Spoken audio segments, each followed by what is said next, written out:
If 21,000 rental properties disappeared, why haven't rents completely exploded? The reason you feel like the market is rigged against you is not mysterious. But here is the catch. Supply and demand is geographic. $28,000. That money has to come from somewhere. 26 days from today, the federal government hands it down its budget.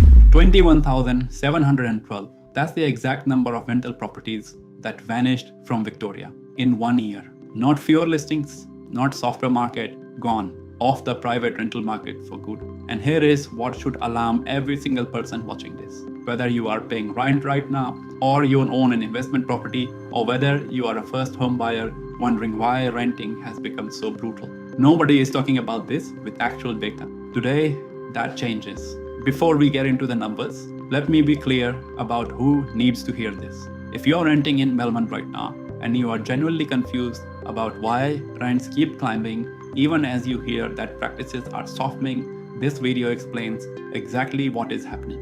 If you own an investment property in Victoria and you are quietly absorbing the land tax bills that did not exist 2 years ago, plus compliance costs that keep stacking, this video has the data behind what you are feeling. And if you are a first home buyer watching rents go up every 6 months, wondering whether buying would actually be cheaper, this video gives you the supply picture you cannot get anywhere else. I am Ankar, this is Next House, Melbourne's property intelligence channel.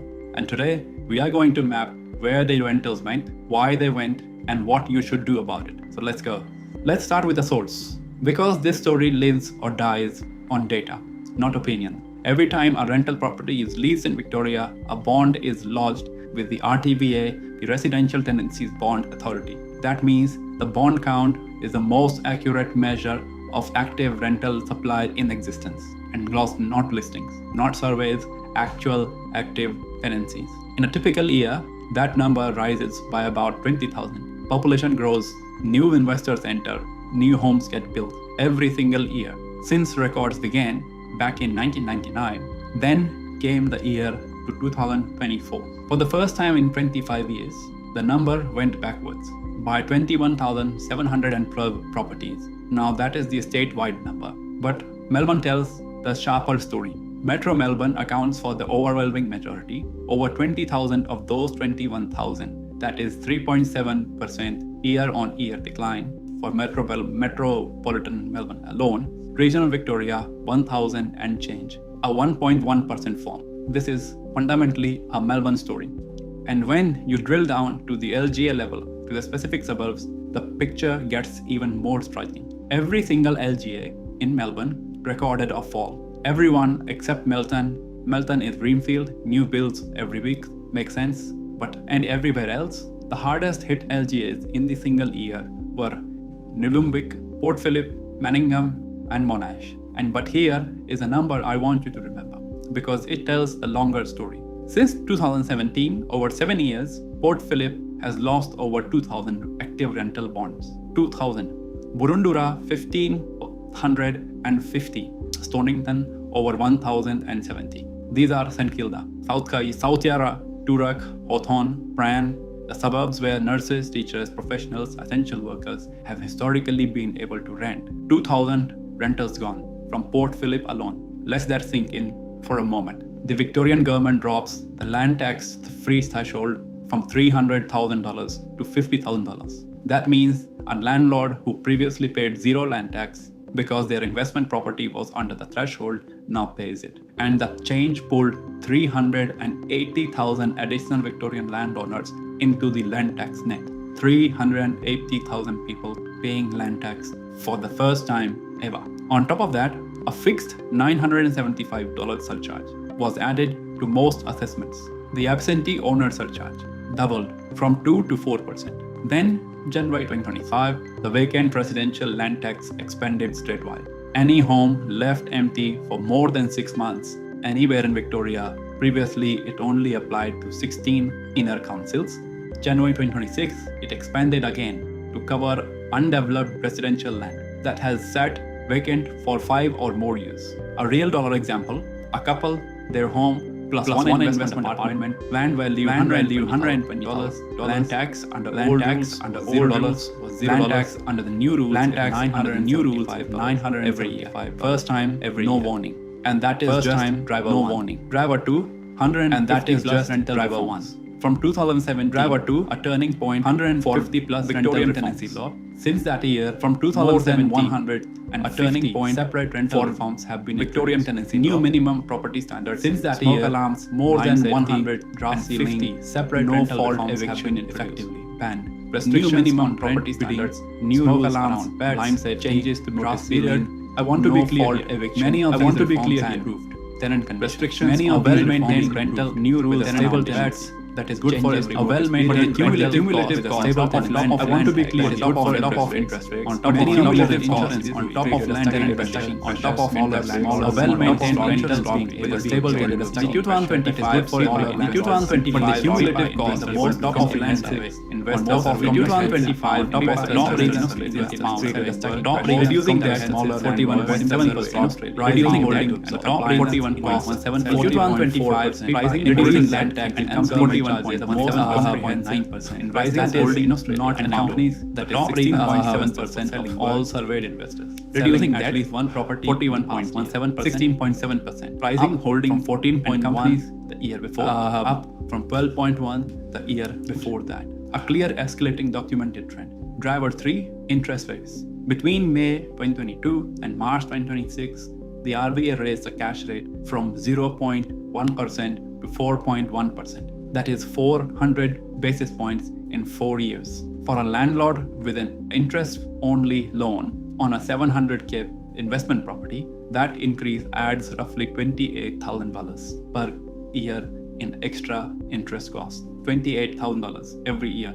That money has to come from somewhere, either higher rents or selling. And when you layer land tax increases on top of 150 compliance reforms, on top of $28,000 a year extra in interest, the maths for investors simply stopped working. That is the story behind 21,712 missing rentals. It was not one thing, it was three things at the same time. Here is the part that confuses people, and I want to address it directly. If 21,000 rental properties disappeared, why haven't rents completely exploded? Melbourne's annual rental growth in 2025 was just 2.9%, below CPI inflation, the lowest of any capital city in Australia.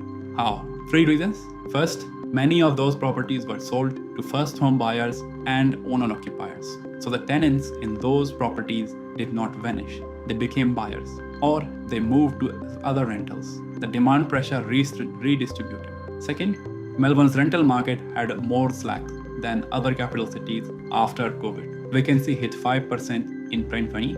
There was a buffer to absorb some of the loss. Third, new supply from Melton and the outer growth corridors partially offset the inner Melbourne losses. But here is the catch. A 3-bedroom house in Melton does not help the nurse in Pran who needs a unit near St. Kilda Road.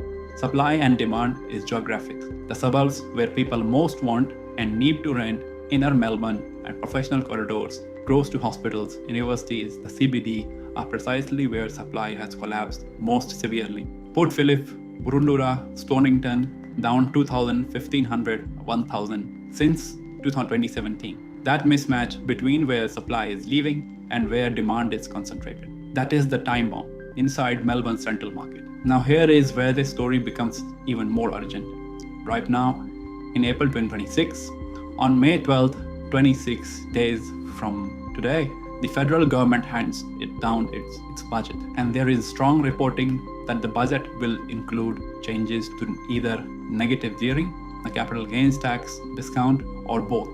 The CGT discount, which currently reduces the taxable gain on property held more than 12 months by 15%. The CGT discount, which currently reduces the taxable gain on property held more than 12 months by 50%, is reportedly being modeled at 25 or 33%. The PIPA survey found that 35% of investors said they would exit the market if CGT discount was reduced, and 50%, more than half, said the future risk of federal reforms was their number one reason for considering a sale. Let me put that in context. We have already lost 21,712 rentals from Victoria in a single year before any federal CGT changes. If even a fraction of that 51% sells, the supply picture in Melbourne gets materially worse, would tighten further. I want to be careful here. The budget has not been handed down. For grandfathering of existing properties is widely expected,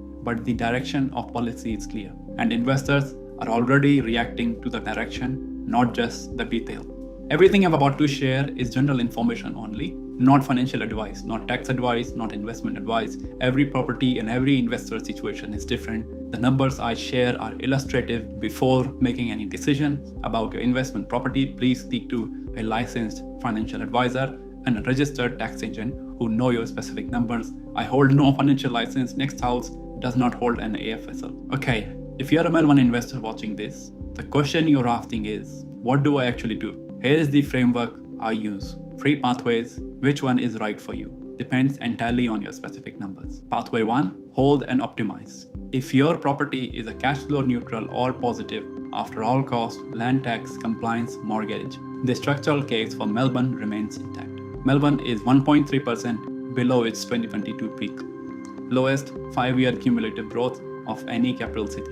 That gap to Brisbane and Sydney is historically unusual. It closes. If you can service the hold through this cycle, the medium-term capital phase is arguably the strongest it has been in years. If your property is severely cash flow negative and you have a significant embedded capital gain, the question is whether to sell before May 12. A CGT discount reduction from 50 to 25% on a 300k capital gain at a 37% marginal rate adds roughly $27,750 to your tax bill. That is a real number. Talk to your tax agent this week, not after the budget this week. Pathway 3, restructure. There are legitimate strategies that reduce land tax exposure and improve cash flow without selling. Reviewing your loan structure, reviewing the entity that holds the property, checking your VRLT exemption status. Selling is not the only answer, but doing nothing while the cost structure keeps deteriorating is also not a strategy. Get a advice, get it specific to your numbers, and get it before May 12. If you're a renter watching this, I want to speak to you directly for a moment. The reason your rent keeps going up, the reason you are competing with 40 other applicants for a 1-bedroom in North Coast, the reason you feel like the market is rigged against you is not mysterious. It is the exact result of the supply picture we just walked through. Port Phillip losing 2,000 rentals, Boroondura losing 1,500, Stonington losing around 1,000. Those are real numbers that real people used to rent. They are no longer available. And for the first time, the first home buyers, there is a flip side worth understanding. Many other properties that left the rental market were sold to the first home buyers and owner occupiers, which means 2 things. 1, buying in Melbourne right now actually helps solve the rental crisis at the micro level. Your purchase takes one home out of investors' limbo and puts a permanent owner in it. 2, the supply of reasonable priced rentals in the inner suburbs where you want to live is going to remain tight because the losses are concentrated exactly where young people want to be. That tension between the tight rental supply, high purchase prices is the defining housing challenge for Melbourne in 2026. There is no easy answer, but understanding what is actually driving it is the starting point. One more thing, a quick but important note, everything in today's video is general information only, not financial advice, not tax advice. Your situation is personal. The numbers I've shared today are general. If you are thinking about buying, selling, or restructuring an investment property, please speak to a licensed financial advisor, a registered tax agent who know your specific circumstances. I'll see you in the next one.